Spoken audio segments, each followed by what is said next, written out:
नमस्कार,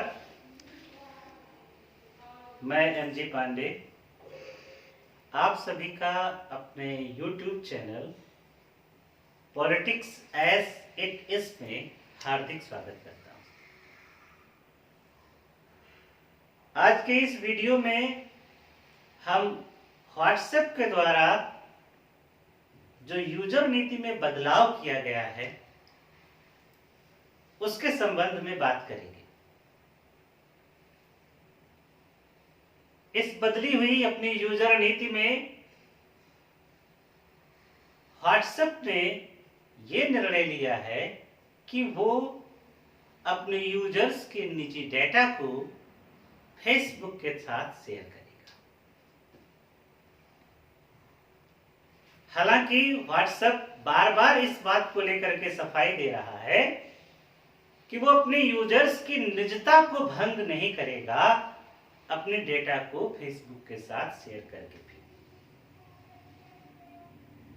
न तो स्वयं फेसबुक और न स्वयं व्हाट्सएप यूजर्स के मैसेजेस एक्सेट्रास को नहीं देख सकेगा और निजता यूजर्स की पूरी तरह से सुरक्षित और संरक्षित बनी रहेगी व्हाट्सएप को यूज करने के द्वारा।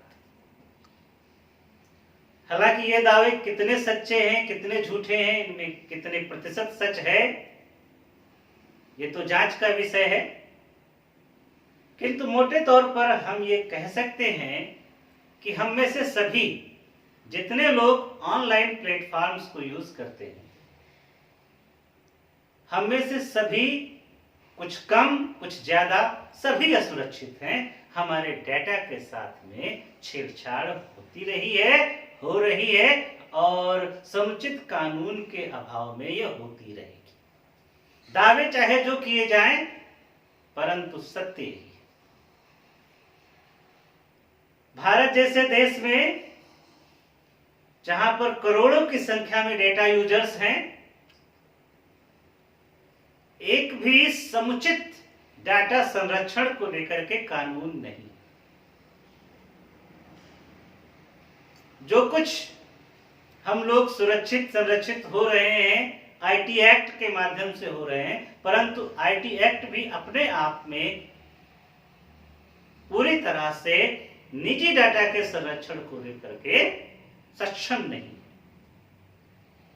ऐसे में एक सशक्त निजी डाटा संरक्षण एक्ट की आवश्यकता, नितांत आवश्यकता है।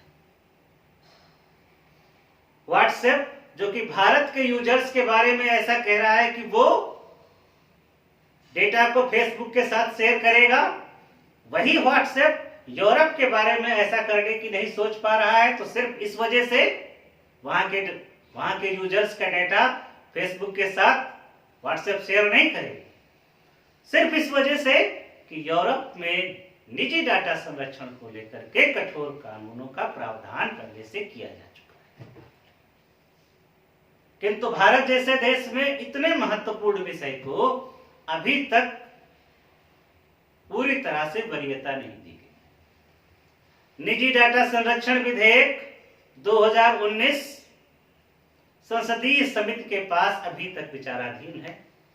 उस पर कार्यवाही त्वरित गति से नहीं की जा रही है, जबकि 2021 चलने को आ गया।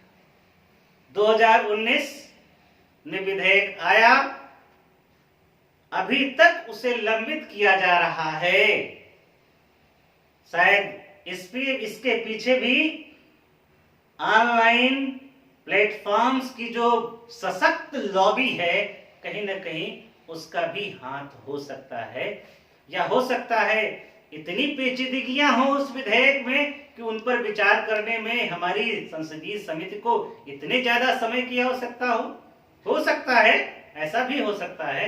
परंतु लोकहित को ध्यान में रखते हुए, जनहित को ध्यान में रखते हुए, प्राथमिकता देते हुए निजी डाटा संरक्षण विधेयक को जितनी जल्दी हो सके भारत सरकार को संसद के माध्यम से पारित करवाना चाहिए। अन्यथा हम सभी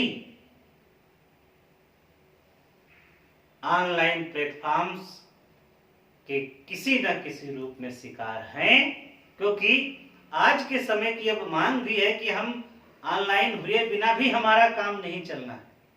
ऑनलाइन होना हमारी अब एक प्रकार से व्यवस्था सी बन गई है।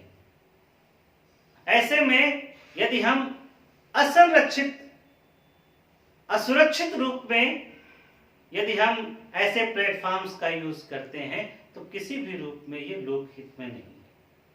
हमारी भारत सरकार से ये मांग है, उससे अपेक्षा है कि वो त्वरित गति से निजी डाटा संरक्षण विधेयक 2019 जो संसदीय समिति के पास लंबित है, विचाराधीन है, उस पर त्वरित गति से कार्रवाई करते हुए एक सशक्त निजी डाटा संरक्षण एक्ट को पारित करवाए संसद के माध्यम से, जिससे कि इन ऑनलाइन कंपनियों